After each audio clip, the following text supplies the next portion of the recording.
ఒకప్పుడు వాణిజ్య రాజధాని, ఆధ్యాత్మిక క్షేత్రం, అద్భుతమైనటువంటి నగరమైనటువంటి బెజవాడ అలియాస్ విజయవాడ తర్వాత రౌడీల అడ్డాగా, రౌడీ రాజధానిగా తయారైంది అన్నటువంటి ఆరోపణలు, ఆవేశకావేశాలు, ఆగ్రహాలు చాలా రోజులు నడిచినాయి.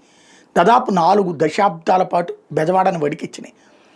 ఆ పరిస్థితుల నుండి విముక్తి లభించి ప్రజలు ఎవరి పనులు వాళ్ళు చేసుకుంటున్నారు, ఎవరి వ్యాపారాలు వాళ్ళు చేసుకుంటున్నారు. మళ్ళీ ఇప్పుడు ఆనాటి రౌడీలు కూడా చెయ్యలేని అరాచకం ఇప్పుడు జరుగుతోంది. ఆనాటి రౌడీ నాయకులు కూడా వేలు పెట్టలేని పనులు ఇప్పుడు జరుగుతున్నాయా, లేదా అంతకంటే దారుణంగా తయారయ్యిందా? ఎందుకయ్యా అంటే తాజాగా జరిగినటువంటి పరిణామాలు ఆందోళన కలిగిస్తున్నటువంటిది.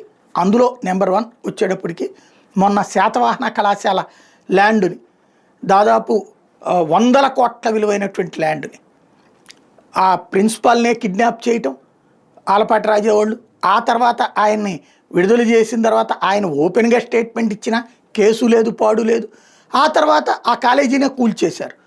ఆలపాటి రాజే దాని మీద కంప్లైంట్ పెట్టడం, ఇది ఒక విచిత్రమైన పరిణామం. ఇప్పుడు తాజాగా అన్నపూర్ణ శకుంతల థియేటర్ కూల్చివేయడం అన్నటువంటిది ఎప్పటి నుంచినో, నేను ఆ ఊరిలోకి అడుగుపెట్టింది 88లో, అప్పటి నుంచి ఉన్నటువంటిది కాస్త ఆ భవనాలు కూల్చేయడం ఏంటో అర్థం కాలేదు. దాంట్లో వివాదం ఏంటో అర్థం కాలేదు. ఎవరికీ తెలియట్లేదు. ఎవరి వాదనలు వాళ్ళు వినబడుతున్నటువంటి పరిస్థితి. ఓవరాల్గా చూస్తే ఎవరి చేతిలో ఇప్పుడు జుట్టు ఉంది, ఎవరు ఏం చేస్తున్నారు, చట్టబద్ధమా చట్టబద్ధం కాదా, ఇది ప్రజలు చర్చించుకోలేని పరిస్థితి ఉంది. అదే సందర్భంలో మీడియాకి తీరిక ఓపిక లేదు రాయడానికి.